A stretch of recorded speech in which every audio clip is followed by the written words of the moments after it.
Hello बच्चों, कैसे हैं आप लोग। तो बोर्ड एग्जाम्स आर अप्रोचिंग, सारे बच्चे टेंशन में हैं।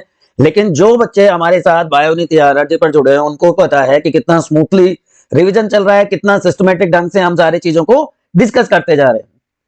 और इसी सीरीज में अब हम chapter wise most important PYQs जो पिछले 10 साल में 2014 से लेकर 2024 तक आए हैं उनको हम डिस्कस कर रहे हैं बेटा।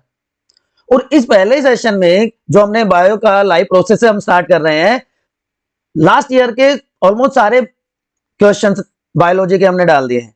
ठीक है, मोस्टली लाइव प्रोसेस से क्वेश्चंस होंगे बट 2024 के सारे क्वेश्चंस इंक्लूड किए हैं। तो विदाउट डिले लेट्स स्टार्ट। ये आप देख पा रहे होंगे यहाँ पे पूरे 10 साल के। तो आपको क्या लगता है इसके अलावा कुछ और हो सकता है? उसके अलावा मैं एक आपको सैंपल पेपर या आप कह सकते हो मोस्ट एक्सपेक्टेड क्वेश्चंस का भी एक वीडियो आपके साथ शेयर करूंगा। तो चलिए विदाउट एनी डिले स्टार्ट करते हैं। आप फ्रीक्वेंसी देखिए कितनी बार क्वेश्चन रिपीट हो रहे हैं। 2014 में, 16 में, 17 में हर बार ये क्वेश्चन रिपीट हो रहा है। तो क्वेश्चन क्या है? दो कंपोनेंट्स बताने हैं ब्लड के and trace the movement of oxygenated blood in our body. Blood के कंपोनेंट्स क्या होते हैं बताओ? What are the components of blood? Any one of you? Blood components में बात करें तो ब्लड सेल्स होती हैं, दे आर इंपोर्टेंट कंपोनेंट्स, जिसमें कौन कौन सी आ जाती हैं? आरबीसी आ जाती हैं, डब्ल्यूबीसी आ जाती हैं एंड प्लेटलेट्स इंक्लूड होती हैं। तो these are the components of blood. ठीक है जी। अब इनमें से कोई दो का बताना था, हमने तीनों के तीनों आपको बता दिए। Now what is the movement of oxygenated blood? देखिए अगर मूवमेंट की बात करें तो सबसे पहले कहां पे आता है ब्लड? सॉरी, ब्लड ऑक्सीजन के साथ कंबाइन करता है, राइट? ऑक्सीजन कहां से आई? Oxygen from the lungs. Lung से पल्मोनरी वेन की हेल्प से oxygen enters into the left atrium या लेफ्ट ओरिकल, राइट? अब ये लेफ्ट ओरिकल से कहां पहुंचेगी? लेफ्ट वेंट्रिकल में with the help of bicuspid valve and left ventricle से ओर्टा इसको कैरी करेगा टू द बॉडी पार्ट्स। अब जैसे ये बॉडी पार्ट्स में पहुंचेगी तो CO2 इसमें मिक्स हो जाएगी because CO2 is release as a by product और ऑक्सीजन यूटिलाइज हो जाती है बाय द सेल और tissues for various metabolic activities. अब ये डिऑक्सीजनेटेड ब्लड वेना केवा की हेल्प से, वेना केवा उसको कलेक्ट कर लेंगे और ये कहां पे आ जाएगा? राइट एट्रियम से, राइट एट्रियम से राइट वेंट्रिकल में एंड पल्मोनरी आर्टरी इसको लेके जाएगी लंग्स में फॉर प्यूरिफिकेशन। अब ये ब्लड में जब ऑक्सीजन मिल जाती है तो ये क्या बनाती है? Oxy haemoglobin. ऑक्सीहीमोग्लोबिन बच्चों एक अनस्टेबल कंपाउंड है and as per the requirement of the body ये वापस से डिसोशिएट हो जाता है ऑक्सीजन और हीमोग्लोबिन में। जहां पे भी रिक्वायरमेंट होगी ऑक्सीजन सप्लाई हो जाएगी, हीमोग्लोबिन फिर से फ्री हो गया, ये हीमोग्लोबिन फर्दर ब्लड के साथ कंबाइन कर जाएगा, फिर से ऑक्सीहीमोग्लोबिन बन जाएगा and this process continues. So in this way movement of oxygenated blood takes place in our body. मैंने दोनों पार्ट बता दिए, डीऑक्सीजनेटेड का भी और ऑक्सीजनेटेड का भी। Is it clear? कोई कंफ्यूजन है फटाफट कमेंट सेक्शन में एक बार बताओ। अब सेकंड क्वेश्चन है what is the location and function of gastric glands. तो बच्चों मेरे सबसे पहले तो आप बताइए व्हाट आर गैस्ट्रिक ग्लैंड्स। सीधी सी बात है, गैस्ट्रिक ग्लैंड का मतलब gland which is located in our stomach. तो लोकेशन कहां हो गई? स्टमक। क्लियर? या आप ज्यादा प्रिसाइज हो तो आप स्टमक वॉल कह सकते हैं। What are the functions? देखो जैसे जैसे क्वेश्चन पूछा जाए ना आपको वैसे ही चलना है, ज्यादा दिमाग लगाने की हमें जरूरत ही नहीं है। तो सबसे पहले जो पेप्सिन एंजाइम होता है उसकी सिंथेसिस होती है, पहला फंक्शन है। पेप्सिनोजन से पेप्सिन बनता है HCl की प्रेजेंस में। ठीक है, दूसरा काम क्या करता है गैस्ट्रिक ग्लैंड क्या करते हैं? म्यूकस जो प्रोड्यूस होता है protect inner lining of the stomach from the HCl। ठीक है। तीसरा, अब जैसे ही HCl आता है, HCl की प्रेजेंस में ये जो पेप्सिनोजन था जो इनएक्टिव फॉर्म में होता है, ये अपनी एक्टिव फॉर्म में कन्वर्ट हो जाता है, दैट इज पेप्सिन। पेप्सिनोजन से पेप्सिन की फॉर्मेशन हो जाती है, it help in digestion of protein. तो ये इंपॉर्टेंट फंक्शंस हो गए बच्चों, ठीक है ना। बिल्कुल आसान था। ये भी देखिए कितनी बार रिपीट हुआ है क्वेश्चन, 15 में आया है, 18 में आया है, 20 में आया है। नेक्स्ट क्वेश्चन कि सिंगल सेल्ड ऑर्गेनिज्म में डिवीजन सफिशिएंट होता है to meet all their requirements for body. NCERT का क्वेश्चन है, सारे के सारे काम वो कर लेता है, बट मल्टी सेलुलर ऑर्गेनिज्म में नहीं। इसका रीजन क्या है? देखो, आपको एग्जांपल पता है यूनिसेलुलर का, मैं अमीबा का एग्जांपल देता हूं। ये अमीबा है, ये इसका न्यूक्लियस है, ये वैक्यूल है। अब यूनिसेलुलर ऑर्गेनिज्म बच्चों डायरेक्ट कांटेक्ट में है विद एटमॉस्फेयर। एक ही सेल है और वो सेल डायरेक्ट कांटेक्ट में है विद द एटमॉस्फेयर। तो जो भी गैसेज आई, जो भी रेस्पिरेटरी गैसेज आई, वो डिफ्यूजन के थ्रू सारे के सारे काम कर देगी। वो फूड ट्रांसपोर्ट में भी हेल्प कर देगी, वो वेस्ट रिमूवल में भी हेल्प कर देगी। वो सारा काम डिफ्यूजन प्रोसेस के थ्रू हो जाएगा। But diffusion is a slow process, diffusion slow process है बच्चों। तो अगर मल्टी सेलुलर ऑर्गेनिज्म में डिफ्यूजन के थ्रू ये ट्रांसपोर्ट होगा, ये तो मैं आपको कुछ सेल्स बना के दिखा रहा हूं, but trillions of cells are present in human beings and all cells are in not direct contact with the atmosphere. ठीक है। तो जो डीपेस्ट सेल्स होंगी वहां तक पहुंचते पहुंचते it takes lot of time, या हम कह सकते हैं वो इनसिग्निफिकेंट हो जाएगा प्रोसेस ही। ठीक है। That's why diffusion is not sufficient to met all the requirements of food, gas exchange और waste removal in multicellular organism। Simple सी बात है, यहाँ पे डायरेक्ट कॉन्टेक्ट में है सेल, यहाँ पे डायरेक्ट कॉन्टेक्ट में नहीं है, और क्योंकि डिफ्यूजन स्लो प्रोसेस है तो it will take very long time. समझ में आ गई बात? चलो जी, ह्यूमन एलिमेंट्री कैनाल का डायग्राम बनाना है और उसमें कुछ पार्ट्स को लेबल करना है। ठीक है बच्चों, तो हम डायरेक्ट चलते हैं part in which starch digestion occurs. तो स्टार्च डाइजेशन कहां से स्टार्ट हो जाता है? माउथ में। तो माउथ से हम स्टार्ट कर देते हैं, और उसके बाद ये हम नीचे की तरफ आ जाएंगे, इसोफेगस के थ्रू होते स्टमक में पहुंच जाएंगे, है ना। उसके बाद स्पेस हमारा कम बच गया, लार्ज इंटेस्टाइन, स्मॉल इंटेस्टाइन यहाँ पे हो जाएगा। तो माउथ वो पार्ट है, बक्कल कैविटी जो पार्ट है, फर्स्ट का आंसर बता रहा हूं, माउथ या बक्कल कैविटी वो पार्ट है बच्चों जहां पे टाइलिन या सलाइवरी अमाइलेज की प्रेजेंस में स्टार्च का डाइजेशन स्टार्ट हो जाता है। स्टार्च माल्टोज में कन्वर्ट हो जाता है। ठीक है, ओके जी। सेकंड, बाइल कहां पे स्टोर होगा? बाइल इज स्टोर्ड इन, यहां पे क्या हो जाएगा आपका? लीवर हो जाएगा, और लीवर के पास क्या होगा? ये लीवर है, और यहीं पे आपका हो जाएगा गॉल ब्लैडर। तो सेकंड का पार्ट क्या हो गया? सेकंड का आंसर क्या हो गया? Bile stored in gall bladder. ठीक है जी बच्चों, गॉल ब्लैडर में ये बाइल स्टोर हो गया। उसके बाद name the gland that secrete digestive enzyme as well as hormone. तो ये कौन सा पार्ट करता है कि डाइजेस्टिव एंजाइम भी सीक्रेट कर रहा है और हार्मोन भी? तो यहीं पे आपको क्या मिल जाएगा? पैनक्रियाज। इसके जस्ट नीचे यहाँ पे पैनक्रियाज होता है, लीफ लाइक स्ट्रक्चर। तो पैनक्रियाज दोनों काम करेगा, पैनक्रियाज एंजाइम भी सीक्रेट करता है और हार्मोन भी सीक्रेट करता है। फिर क्या हो गया जी? फोर्थ पार्ट क्या हो गया?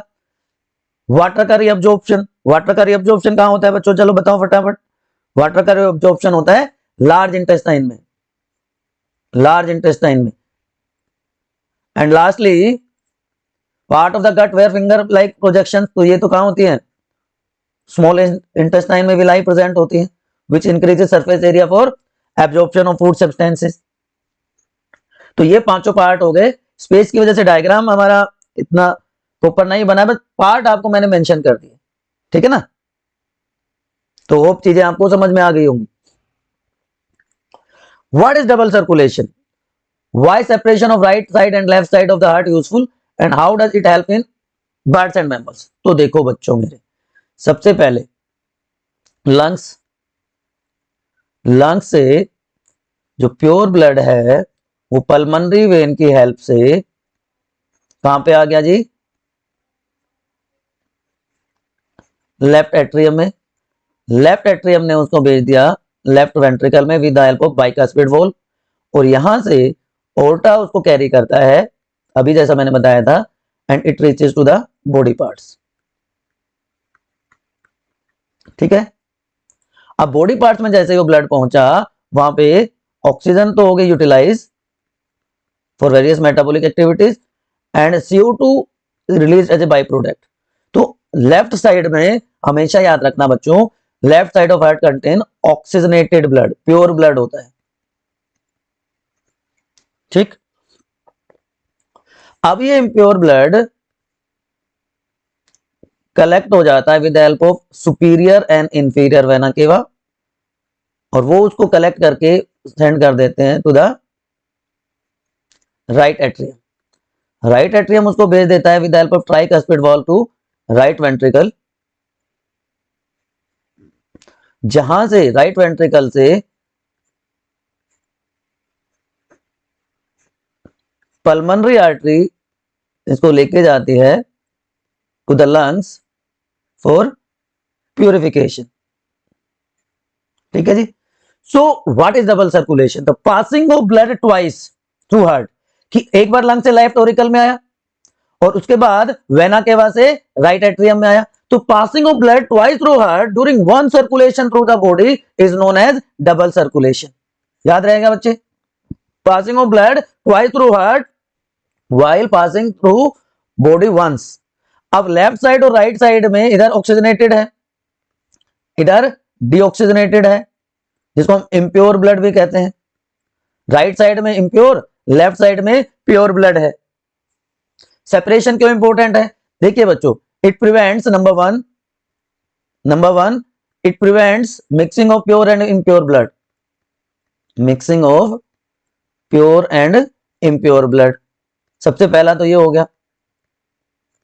क्यों मिक्सिंग नहीं होनी चाहिए, higher organisms like humans and birds have high energy requirement, तो उनकी एनर्जी रिक्वायरमेंट को फुल करने के लिए it increases efficiency of our body, हमारी बॉडी की एफिशिएंसी को बढ़ा देता है, कि जितनी ज्यादा बच्चों ऑक्सीजन मिलेगी उतना ज्यादा एनर्जी प्रोवाइड होगी बॉडी को, और उतनी ज्यादा काम करने की एबिलिटी बढ़ जाएगी, एफिशिएंसी बढ़ जाएगी। तो मिक्सिंग से रोकता है और एफिशिएंसी बढ़ा देता है हायर ऑर्गेनिजम्स की। That's why there is need of separating pure and impure blood. ठीक है जी। नेक्स्ट क्वेश्चन की तरफ चलते हैं। Describe the structure and function of basic filtration unit of our body, kidney sorry, and two factors on absorption of water from the urine depends। तो एक एक करके पार्ट को डिस्कस करते हैं। तो एब्जॉर्बिंग यूनिट क्या है हमारी किडनी की, बताओ। नेफ्रॉन्स है, नेफ्रॉन्स ही तो है। Nephron is known as structural and functional unit of our body, बताओ। इसी को तो कहते हैं structural and functional unit.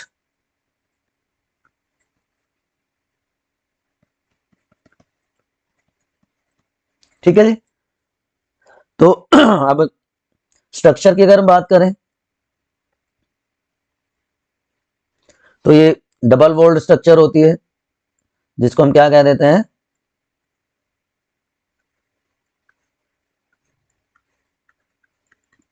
This is known as Bowman's capsule. इधर से एफरेंट आर्ट्रियोल आती हैं जो कि इम्प्योर ब्लड को कैरी करती हैं। यहाँ पे कैपिलरी का नेटवर्क बन जाता है which is known as glomerulus. और इधर से इफेरेंट आर्ट्रियोल फिल्टर्ड ब्लड को कैरी करती है and it passes through different parts and then opens. ठीक है, ये डिसेंडिंग लिम्ब, ये असेंडिंग लिम्ब, इसमें स्ट्रक्चर को आपको मेंशन करने की जरूरत नहीं है। इसमें बताना क्या है, देखिए इसमें बताना ये है मेरे बच्चों, इसमें बताना ये है कि भाई स्ट्रक्चर कैसे काम करती है। चलो ये मैं यहाँ पे बताता हूँ, थोड़ा सा बड़ा स्ट्रक्चर बना के बताता हूँ तो चीजें आपको समझ में आ जाएंगी।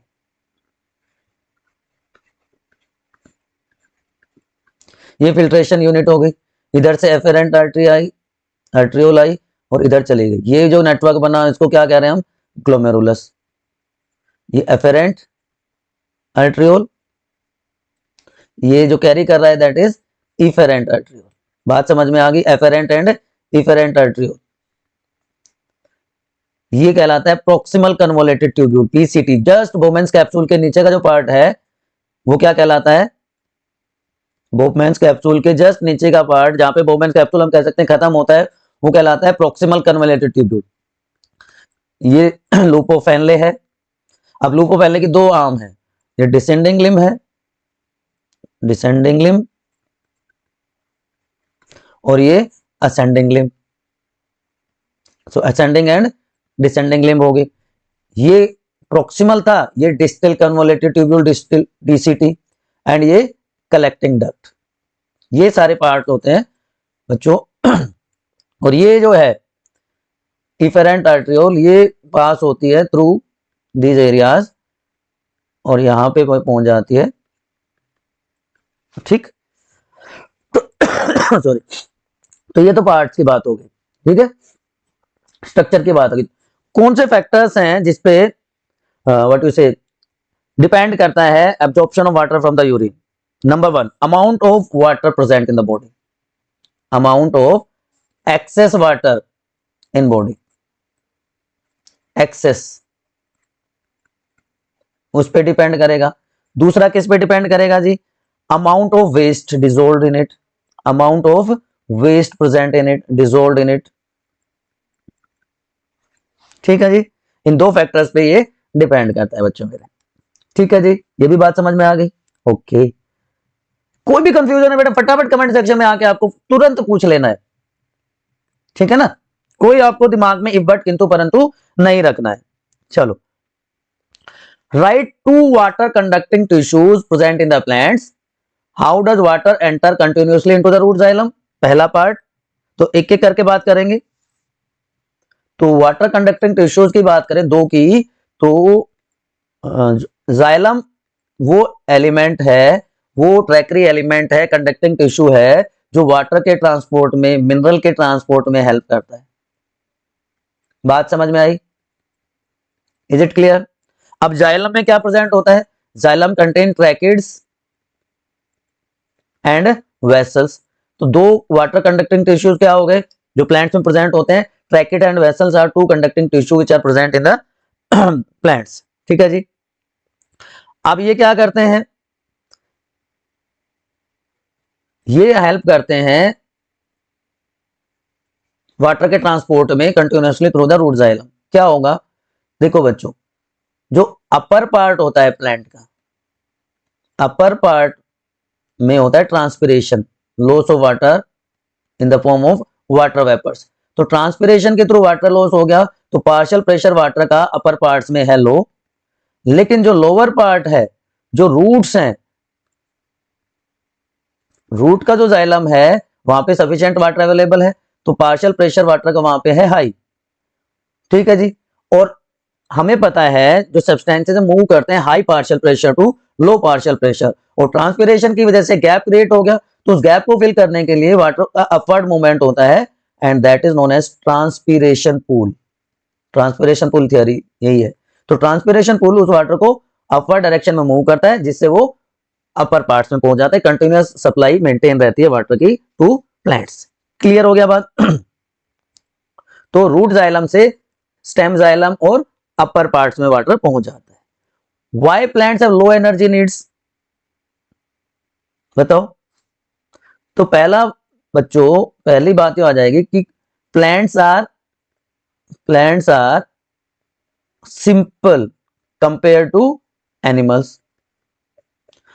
कॉम्प्लेक्सिटी कम होती है। जैसे फॉर एग्जांपल प्लांट्स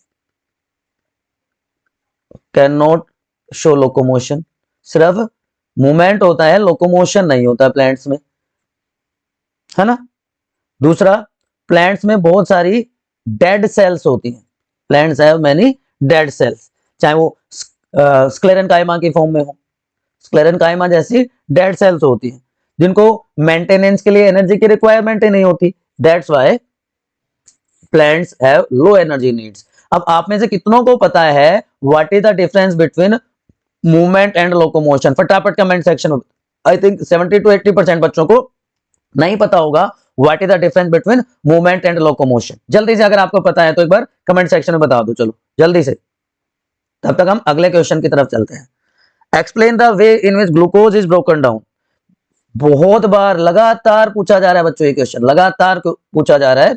बहुत सिंपल सा है, आपकी एनसीईआरटी में बहुत अच्छे से एक्सप्लेन किया हुआ है। ग्लूकोज जो कि 6 कार्बन कंपाउंड है,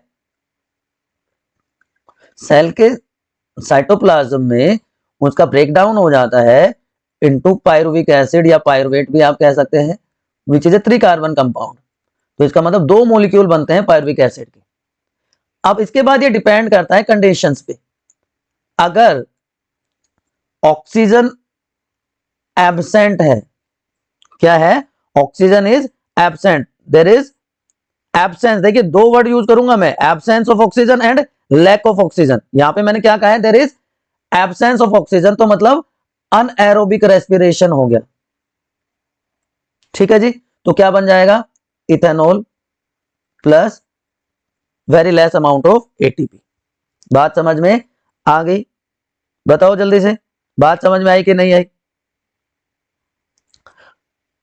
दूसरा क्या है? There is a lack of oxygen, temporary condition है, जैसा कि हमारी मसल्स में हो जाता है। तो उसकी वजह से जो लैक्टिक एसिड है वो एक्यूमुलेट हो जाता है हमारी बॉडी में। That condition is known as, बताओ, that condition is known as muscle fatigue. तो मसल फटीग की कंडीशन हो जाती है, बट ये टेम्पररी कंडीशन है, ये मोमेंटरी कंडीशन है। लेकिन तीसरे केस में क्या होगा? ऑक्सीजन सफिशिएंट अमाउंट में प्रेजेंट है, oxygen is present in sufficient amount, तो उसका ब्रेकडाउन हो जाएगा CO2 प्लस H2 में, and large amount of energy is released. So these are the 3 possible ways by which, तो ये एरोबिक रेस्पिरेशन हो गया, इसको हम क्या कहते हैं? Aerobic respiration. So these are the 3 ways by which breakdown of glucose occurs. ठीक है ना बच्चों? बहुत सिंपल, बट उतना ही इंपॉर्टेंट भी है। चलें आगे, चलें आगे। आप देखिए फ्रीक्वेंसी ऑफ रिपीटिशन बहुत हाई है इन क्वेश्चंस की, इसलिए हमने सेलेक्ट किए हैं। State the role played by the following the process of digestion. एक तो मैंने अभी अभी बताया था, याद है किसी को? बताओ। अभी अच्छा पेप्सिन की बात करी थी हमने, ट्रिप्सिन की बात नहीं करी। ट्रिप्सिन एंजाइम है और लाइपेज, ये दोनों एंजाइम। सबसे पहले ट्रिप्सिन प्रोटीन डाइजेशन में हेल्प करेगा, बिना सोचे समझे आपको लिख देना है कि trypsin help in digestion of protein. Lipase help in fat digestion. ठीक है जी। तो लाइपेज फैट के डाइजेशन में, और ट्रिप्सिन पेप्सिन भी प्रोटीन के डाइजेशन में हेल्प करता है, याद रखना आपको। ठीक है जी। उसके बाद 2 फंक्शंस ऑफ विलाई, 2 फंक्शंस बताने हैं विलाई के। तो फिंगर लाइक प्रोजेक्शंस को हम क्या कहते हैं? Finger like projections are known as villi. तो एक फंक्शन तो आप सबको पता है विलाई का, है ना? एक फंक्शन तो सबको पता है जी, क्या है जी? Increases surface area for absorption, increase surface area, है ना? ऑफ इंटेस्टाइन, और दूसरा हेल्प्स इन एब्जॉर्प्शन, क्योंकि इंटेस्टाइन का इंटरनल सरफेस एरिया बढ़ेगा तभी तो इफेक्टिव एब्जॉर्प्शन होगा, तो help in absorption of food. तो दो फंक्शन हो गए, काम खत्म, कोई इफ बट नहीं, कोई किंतु परंतु नहीं, बिल्कुल सिंपल सा स्टेप वाइज मैनर में हम चले, 3 नंबर आपके पक गए, 3 मार्क्स, बात खत्म। है इसे आसान कुछ? चलो तो फिर, what causes the movement of food inside the alimentary canal in human beings? बताओ बच्चों, बताओ बताओ भैया, हमारी एलिमेंट्री कैनाल में कैसे फूड का मूवमेंट होता है? बताओ। ड्यू टू रेगुलर, देखो बच्चों समझना, रेगुलर कॉन्ट्रैक्शन, बात समझना, रेगुलर कॉन्ट्रैक्शन, उसके बाद expansion and then relaxation of किसका? बताओ, muscular layers of alimentary canal, कि पहले कॉन्ट्रैक्ट करेगी, फिर एक्सपेंड होगी, और फिर से रिलैक्स हो जाएगी, और इस मूवमेंट को हम क्या कहते हैं? पेरिस्टेलिक मूवमेंट या पेरिस्टल्सिस। तो due to peristaltic movement, due to peristalsis the movement of food occurs, क्योंकि जब बक्कल कैविटी में फूड पहुंचता है, बक्कल कैविटी में जब फूड होता है तो जो टाइलिन है, सलाइवरी अमाइलेज है, और सलाइवा की वजह से वो फूड एक बोल लाइक स्ट्रक्चर बन जाता है, बोलस, और ये बोलस यहां से पास होता है और स्टमक में पहुंचता है, ईसोफेगस से होता हुआ ये स्टमक में जाता है। तो ये जो बोल लाइक स्ट्रक्चर बनी थी, उसका जो मूवमेंट है उसको हम पेरिस्टेलिक मूवमेंट कहते हैं। Describe the process of nutrition in amoeba, बताओ, इससे आसान काम हो सकता है? चलो करते हैं। अमीबा में कैसा न्यूट्रिशन होता है, पहले तो ये बताओ, बताओ अमीबा में न्यूट्रिशन हेटरोट्रोपिक है? हेटरोट्रोपिक न्यूट्रिशन ही होगा, यूनिसेलुलर है। तो जी बच्चों, ये हो गया आपका न्यूक्लियस, मतलब आपका नहीं, आपकी अमीबा सेल का न्यूक्लियस हो गया, और ये हो गया वैक्यूल। तो 4 स्टेप होते हैं। तो पहला स्टेप क्या होगा बताओ? अब यहां पे इसको दिख गया फूड, फूड पार्टिकल्स दिख गए, तो जैसे ही फूड पार्टिकल्स दिखेंगे, इसमें टेम्परेरी स्ट्रक्चर डेवलप हो जाएगी, जिसको हम क्या कहते हैं बच्चों? जिसको हम क्या कहते हैं? सूडोपोडिया। क्या डेवलप हो गया इसमें? Pseudopodia, false feet. तो पहला step that is ingestion, taking of food inside the body, ठीक। अब जैसे ये फूड अंदर आया, ये टेम्परेरी स्ट्रक्चर वापस से नॉर्मल हो गई, ये न्यूक्लियस है। अब जो ये सिंपल वैक्यूल था, अब ये फूड इसमें आ गया, और वैक्यूल किस में चेंज हो गया? फूड वैक्यूल में। And digestive enzymes are present here. तो सेकंड स्टेप यहां पे शुरू हो जाएगा न्यूट्रिशन का, दैट इज डाइजेशन। ये जो डाइजेस्टिव एंजाइम्स हैं वो इसके ऊपर एक्ट करना शुरू कर देंगे। अब डाइजेस्टिव एंजाइम का जैसे ही काम खत्म होगा, थर्ड स्टेप स्टार्ट हो जाएगा। थर्ड स्टेप में क्या होगा जी? थर्ड स्टेप में होगा ये बच्चों मेरे, कि अब इसकी डायरेक्शन रिवर्स हो जाएगी, वैक्यूल में से फूड कहां जाएगा? बाहर की तरफ जाएगा, क्योंकि ये सारा क्या है? सेल का साइटोप्लाज्म। तो तीसरा स्टेप क्या होता है? Absorption and assimilation. एब्जॉर्प्शन में क्या होगा? एब्जॉर्प्शन में जो लाइसोसोम्स हैं उसकी वजह से फूड का डाइजेशन हो जाएगा, ठीक है। और जो ओल्ड फूड वैक्यूल था उसका काम खत्म हो जाएगा और नया फूड वैक्यूल बन जाएगा। एंड इन फोर्थ स्टेप क्या होता है?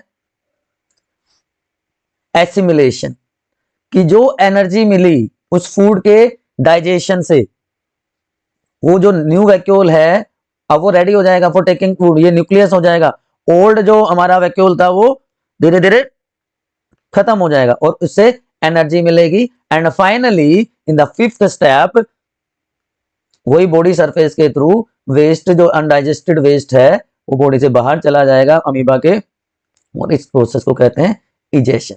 सो in these 5 steps nutrition process occurs in amoeba. अब ये देखिए जो नया वैक्यूल बना था वो अब फंक्शनल हो गया, वो अपना काम टेक ओवर कर लेगा। ठीक, चलो जी, चलो चलो चलो चलो चलो ब्रीथिंग और रेस्पिरेशन के डिफरेंस बताने हैं। बता सकता है आप में से कोई what is the difference between breathing and respiration? तो पहले तो आपको यही पता होना चाहिए कि ब्रीथिंग क्या होती है एंड व्हाट इज रेस्पिरेशन। चलो सिंपल वर्ड्स में आप लोग यही बताओ, पहले फटाफट कमेंट सेक्शन में बताओ what is the difference between breathing and respiration. जल्दी से, जल्दी जल्दी जल्दी, what is the difference between breathing and respiration? Intake of O2 and release of CO2। पहला कि ऑक्सीजन अंदर लेते हैं, कार्बन डाइऑक्साइड बाहर निकालते हैं, उस प्रोसेस को हम क्या कह देते हैं? ब्रीथिंग। ठीक है, ये क्या होता है? Oxidation of food, break down of food. तो ये सिंपल क्या है? फिजिकल प्रोसेस है। Breathing is a physical process, जबकि रेस्पिरेशन क्या हो गया? इसमें केमिकल्स इन्वॉल्व होते हैं, एंजाइम्स इन्वॉल्व होते हैं, so it is a biochemical process. याद रह जाएगा। तो फिजिकल प्रोसेस और बायोकेमिकल प्रोसेस। अब ब्रीदिंग कुछ टाइम तक के लिए वॉलेंट्री है, बहुत ज्यादा नहीं, कुछ टाइम तक के लिए वॉलेंट्री प्रोसेस है, लेकिन रेस्पिरेशन इनवॉलेंट्री प्रोसेस हो जाएगी, होती है इनफैक्ट। ये भी कुछ टाइम के बाद इनवॉलेंट्री है, बहुत ज्यादा टाइम तक हम अब ब्रीथिंग को होल्ड करके नहीं रख सकते। ब्रीथिंग रेट बढ़ जाता है जैसे जैसे जैसे जैसे हमारी मेटाबॉलिक एक्टिविटी बढ़ती है, और रेस्पिरेशन का रेट भी बढ़ता चला जाता है। ठीक है, तो ये these are the basic differences between breathing and respiration. बात समझ में आई? चलो जी, बहुत अच्छी बात है। अगर आ गई तो 4 फंक्शन बताने हार्ट के, इससे आसान क्वेश्चन नहीं हो सकता। फटाफट बता दो बेटा, फटाफट बता दो जल्दी से, मैं नहीं बता रहा, बताओ जल्दी से। सबसे पहला तो आपको पता ही होना चाहिए, maintain blood pressure of body. Body का ब्लड प्रेशर मेंटेन करके रखता है ऑफ आवर बॉडी। इसमें तो सोचने की जरूरत ही नहीं होनी चाहिए थी। और बताओ, supply pure blood, oxygenated blood to our body. ठीक है, hormones supply to different parts of the body.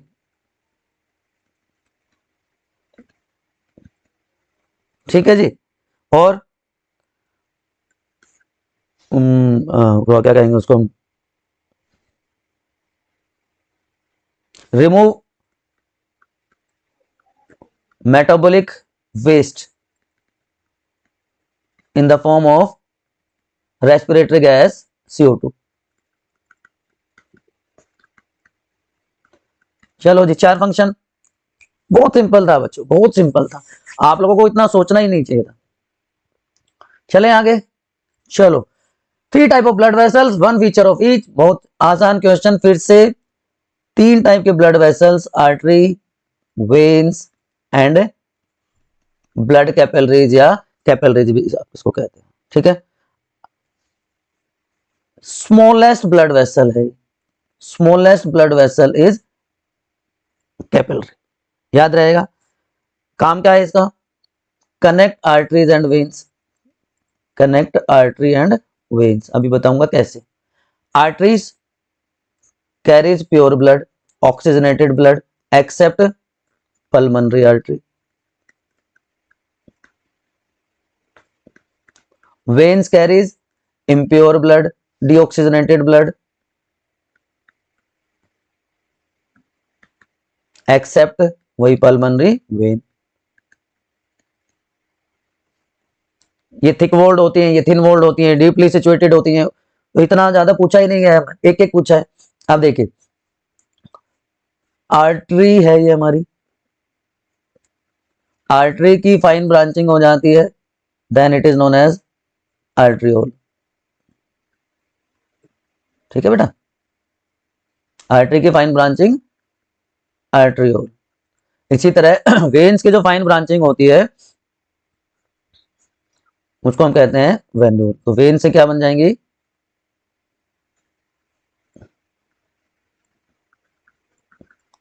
ये वेन्यूल। और ये जो एरिया बना, ये जो एरिया आया उसको क्या कहते हैं, कैपिलरी नेटवर्क। तो कनेक्ट कर रहा है ना आर्टरी और वेन्स को, तो ये एरिया क्या कहलाता है, कैपिलरी नेटवर्क। बात समझ में आई? चलो जी आगे चलते हैं। One role of these what you say arteries veins and sorry villi anal sphincter and lipase. दो का फंक्शन तो मैं ऑलरेडी बता चुका हूं, मैं नहीं बता रहा, फटाफट आप लोग कमेंट सेक्शन में बताओ। विलाई का फंक्शन में बता चुका हूं, मैं लाइपेज का फंक्शन बता चुका हूं, आप लोग फटाफट कमेंट सेक्शन में बताओ विलाई का और लाइपेज का फंक्शन। मैं सिर्फ आपको क्या बताने वाला हूं, मैं आपको बताने वाला हूं किसका फंक्शन बताओ, चलो बताओ, एनल स्फिंक्टर का फंक्शन बताने वाला हूं। एनल स्फिंक्टर, अच्छा हाइड्रोक्लोरिक एसिड भी है, ये भी मैं इनडायरेक्टली बता चुका हूं। एनल स्फिंक्टर का फंक्शन बता रहा हूं, it regulate, anal sphincter regulate passage of, या एग्जिट भी कह सकते हो, passage of waste material, undigested waste from the anus, इसलिए इनको एनल स्फिंक्टर कहते हैं। दो होते हैं, extrinsic and intrinsic anal sphincter. इनका बताओ फटाफट चलो। ये क्या करते हैं, increases surface area for absorption of intestine. Lipase क्या करता है, फैट डाइजेशन में हेल्प करता है। बता चुका हूं बच्चों में सारी चीजें, आपको क्विकली रेस्पॉन्स करना चाहिए था कमेंट सेक्शन में। और HCl क्या करता है, HCl दो काम करता है, एसिडिक मीडियम प्रोवाइड करता है टू स्टमक, और एक्टिवेट कर देता है पेप्सिनोजन को, पेप्सिन में कन्वर्ट कर देता है। जो फैट डाइजेस्टिंग एंजाइम है पेप्सिनोजन, उसको पेप्सिन में कन्वर्ट कर देता है। पेप्सिनोजन इनएक्टिव फॉर्म है, पेप्सिन एक्टिव फॉर्म होती है, तो पेप्सिनोजन से पेप्सिन की फॉर्मेशन हो जाती है। ठीक है बच्चों, चलें आगे, बढ़े आगे, चलो जी। प्लांट डियर लाइन, ये भी 2024 का क्वेश्चन है बच्चों, 2024 का क्वेश्चन है। क्या हो रहा है कि तीन चीजें हैं, आपको बताना है कि ये किस तरह से काम करती है। प्लांट क्या हो गया, ऑटोट्रोप हो गया, मतलब प्रोड्यूसर हो गया, मतलब फर्स्ट ट्रॉपिक लेवल हो गया। अरे सर जी कितने नाम बताओगे, है ना। तो फर्स्ट ट्रॉपिक लेवल हो गया। उसके बाद डियर हर्बीवोर हो गया, प्राइमरी कंज्यूमर हो गया, सेकेंड ट्रॉपिक लेवल बना रहा है। और लायन जो है वो कार्निवोर है, टॉप कंज्यूमर भी कह सकते हो आप, सेकेंडरी कंज्यूमर भी आप कह सकते हो, and forms third trophic level. तीन ट्रॉपिक लेवल बना दिए इन्होंने। ठीक है जी, मान लिया आपकी बात, सर आप कह रहे हो तो बना ही लिए होंगे। अब पूछ क्या रहा है, in the given food chain what will the impact of removing organism of second trophic level. Herbivores को हटा देंगे तो क्या होगा, फर्स्ट पे क्या इफेक्ट पड़ेगा भाई। अगर प्लांट खाने वाला कोई नहीं बचेगा तो प्लांट्स का नंबर बहुत ज्यादा बढ़ जाएगा, प्रोड्यूसर्स का नंबर बहुत ज्यादा हो जाएगा, और लायंस के ऊपर क्या असर पड़ेगा, थर्ड ट्रॉपिक लेवल के ऊपर, कि उनको फूड रिसोर्सेज कम अवेलेबल होंगे, उनके एनर्जी रिक्वायरमेंट्स पूरी करने के लिए उनको दूसरे रिसोर्सेज पे डिपेंड करना पड़ेगा। ठीक है, what will be the impact of, will the impact be the same for the organism of third tropic level and above food chain if they were present in a food web। नहीं, food web में रहेंगे तो कोई दिक्कत ही नहीं रहेगी, क्योंकि मैंने बताया ना कि दूसरे रिसोर्सेज से वो अपना फूड ऑब्टेन कर लेंगे भाई। अगर उनको डियर नहीं मिलेगा तो हो सकता है वो गोट से अपना फूड कंज्यूम कर ले, हो सकता है कोई दूसरा एनिमल में मिल जाए उसको किल करके उसको खा ले, रैबिट मिल जाए उससे अपना फूड ऑब्टेन कर ले। तो फूड वेब में रिसोर्सेज ज्यादा होंगे, उनके पास ऑप्शन ज्यादा होंगे, तो वो अपना सर्वाइवल कर पाएंगे। लेकिन सिंगल फूड चेन में इमीडिएटली उनको लॉस होगा, फूड रिक्वायरमेंट उनकी पूरी नहीं हो पाएंगी। तो थर्ड पे तो फूड की डेफिशिएंसी, यहाँ पे एक्सेस, दूसरे ऑर्गेनिजम्स के लिए सर्वाइवल रेट मुश्किल हो जाएगा। How the movement of sensitive plant and movement of root, downward movement. तो सेंसिटिव प्लांट है जी आपके पास, और आपके पास रूट्स हैं बच्चों। रूट का डाउनवर्ड मूवमेंट पूछ रहा है, वो कैसे डिफर करते हैं। तो देखो पहले बात करते हैं सेंसिटिव मतलब स्टिमुलस की बात है। तो स्टिमुलस से होता है, और कौन सा है, touch stimulus, thigmo, not related to growth. तो ऐसे मूवमेंट जो ग्रोथ रिलेटेड नहीं होते उनको क्या कहते हैं, नेस्टिक मूवमेंट्स कहते हैं, थिग्मोनेस्टी। तो ये नेस्टिक मूवमेंट का भी एग्जांपल हो गया। और ये नॉन डायरेक्शनल भी होते हैं, क्योंकि स्टिमुलस जो है वो ग्रोथ रिलेटेड नहीं है। यहां पे स्टिमुलस क्या है, स्टिमुलस क्या है, ग्रेविटी है, ग्रोथ रिलेटेड है। ग्रोथ रिलेटेड मूवमेंट्स को हम क्या कहते हैं, ट्रोपिक मूवमेंट्स कहते हैं।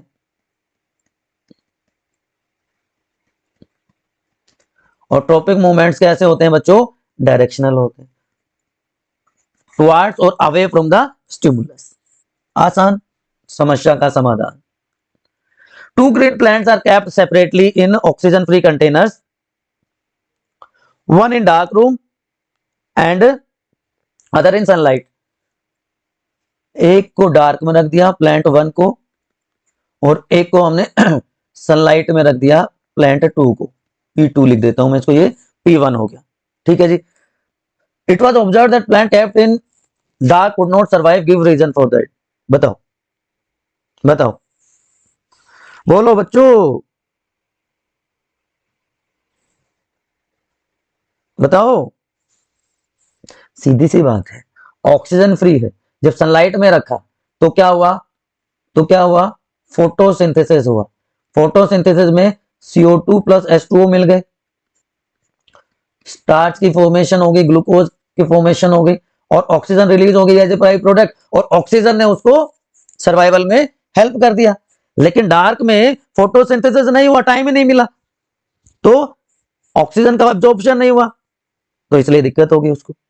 बात समझ में आ जानी चाहिए थी, बिल्कुल सिंपल सी बात है। ठीक है, चलो। Events that take place in photosynthesis proper sequence में रखना है बच्चों मेरे, थोड़ा सा हाई लेवल पे आपको बता रहा हूं। फोटोसिंथेसिस मैकेनिज्म दो फेजेस में कंप्लीट होता है, लाइट रिएक्शन जिसको फोटोकेमिकल फेज भी कहते हैं, एंड डार्क रिएक्शन जिसको ब्लैकमैन्स रिएक्शन भी कहते हैं। इसके लिए लाइट की जरूरत होती है। तो सबसे पहला है लाइट रिएक्शन का step, absorption of light energy, chloroplast. ठीक है, उसके बाद conversion of light energy to chemical energy, क्योंकि यहाँ पे लाइट एनर्जी की हमें जरूरत नहीं है, केमिकल एनर्जी हमें चाहिए। और तीसरा है photolysis of water, photolysis of water. अब ये तो कह रहा है प्रॉपर सीक्वेंस में, लेकिन आपके एनसीईआरटी में क्लियरली लिखा हुआ है कि जरूरी नहीं है कि ये इवेंट्स इसी सीक्वेंस में, प्रॉपर सीक्वेंस में हो। ठीक है, चलिए। फोटो का मतलब लाइट, लाइसिस का मतलब ब्रेकडाउन, तो लाइट की प्रेजेंस में वाटर मॉलिक्यूल का ब्रेकडाउन हो जाना, that is known as photolysis of water. ये भी कर सकते हैं।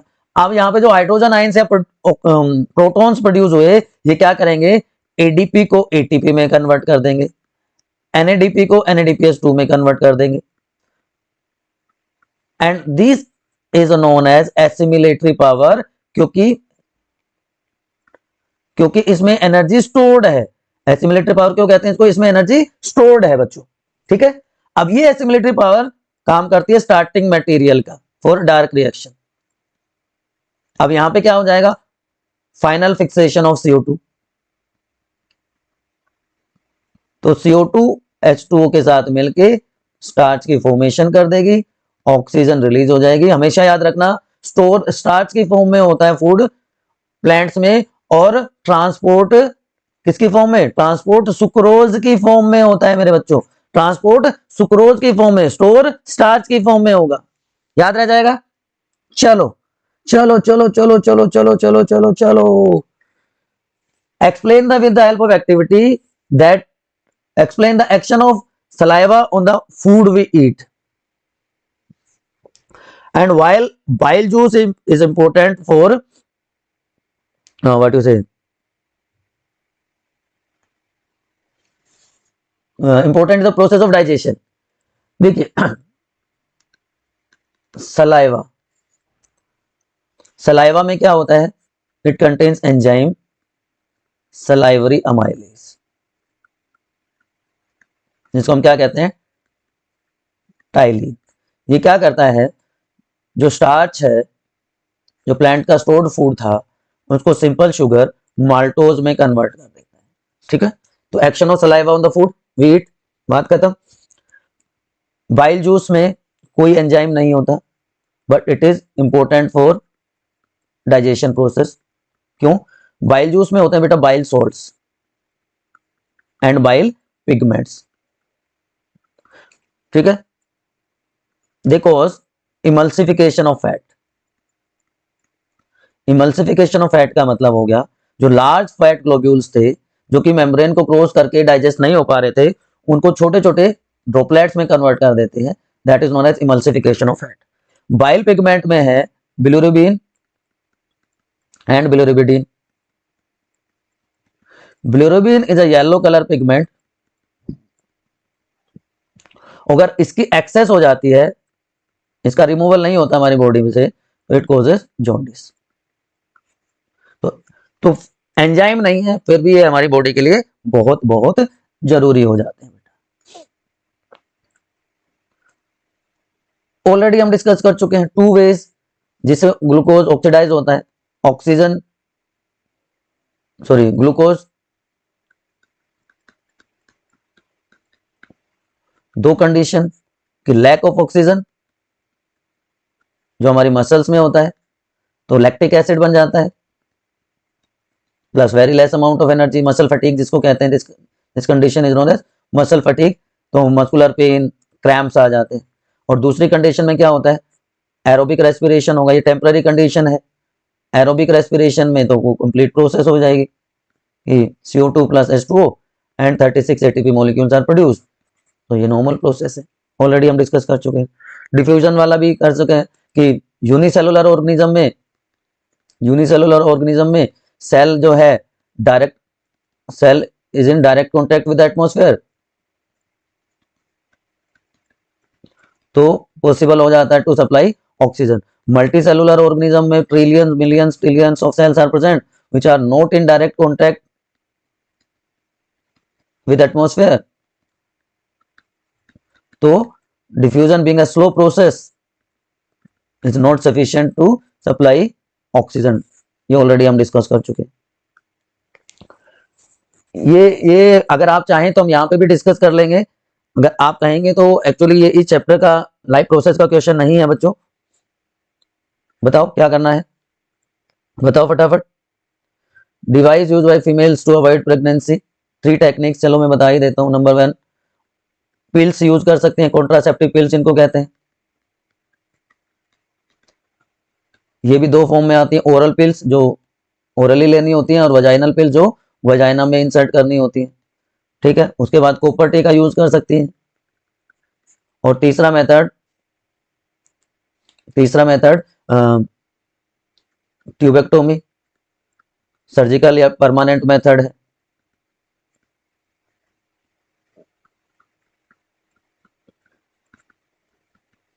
सेकेंड पार्ट क्या कह रहा है? What will happen if in human female fertilization takes place and egg is not fertilized. पहला केस फर्टिलाइजेशन अकर्स.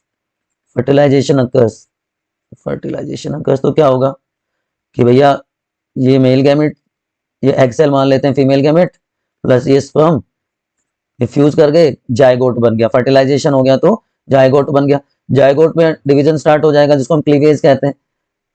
और 8 to 16 स्टेज, मोरुला स्टेज में ये अपने आप को यूट्रस की वॉल के साथ अटैच कर लेगा. इस प्रोसेस को हम क्या कह देते हैं? This process is known as implantation. और यहीं फर्दर जेस्टेशन पीरियड जो 9 मंथ का पीरियड है उसको कंप्लीट करेगा. वहीं पे फिटस की ग्रोथ और डेवलपमेंट होगी.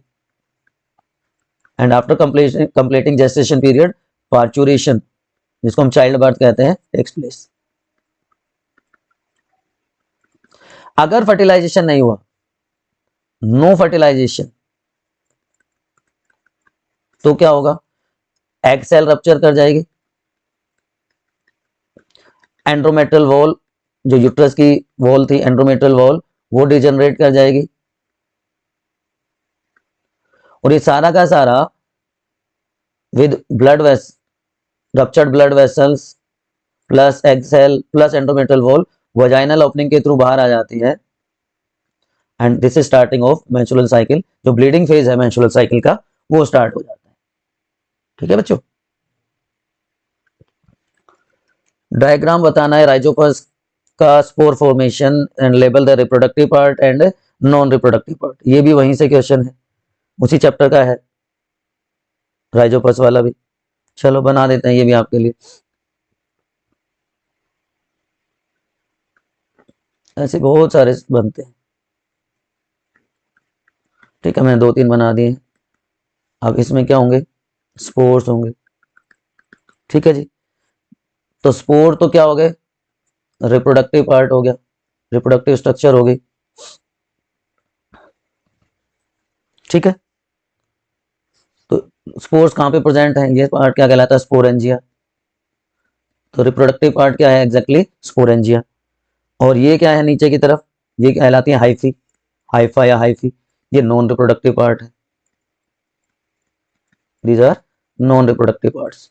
Why does rhizopus not multiply on a dry slice of bread? Dry slice में बच्चों मॉइस्चर नहीं प्रोवाइड होता। Dry slice of bread do not provide moisture. तो जब तक सुटेबल कंडीशंस नहीं मिलती, न्यूट्रिएंट्स नहीं मिलते, how an organism can survive. तो मॉइस्चर और न्यूट्रिशन रिक्वायरमेंट होता है for germination and multiplication of Rhizopus. Hydra में रिप्रोडक्शन कैसे होता है? हाइड्रा में बच्चों मेरे क्या होता है? बताओ फटाफट बताओ। बडिंग होती है, बड फॉर्मेशन होती है ना। कि ये मान लो एक सिंपल हाइड्रा है, यहां से बड फॉर्मेशन हो जाती है, चेन बन सकती है, साइड चेन बन सकती है। तो बडिंग के थ्रू रिप्रोडक्शन होता है इन हाइड्रा। ठीक, इसके अलावा रीजनरेशन भी होता है हाइड्रा में। Regeneration also occurs in hydra. तो बडिंग और हाइड्रा के थ्रू, सॉरी, बडिंग और रीजनरेशन के थ्रू हाइड्रा में रिप्रोडक्शन होता है। So this is all about PYQs of last 10 years, 2014 से 2024 तक के लाइफ प्रोसेस के सारे PYQs हमने डिस्कस कर लिए बच्चों। अगर फिर भी कोई डाउट है तो आपको अपने स्टडी डेस्टिनेशन बाय नीति के कमेंट सेक्शन में पूछ लेना है। ठीक है ना, कमेंट में आप अपने डाउट पूछ लो। वैसे तो कोई होना नहीं चाहिए, और डाउट नहीं होगा तो आपको एक लाइक करके शेयर कर देना है। अगर आप चैनल पर नए आए हैं तो don't forget to subscribe. Keep studying,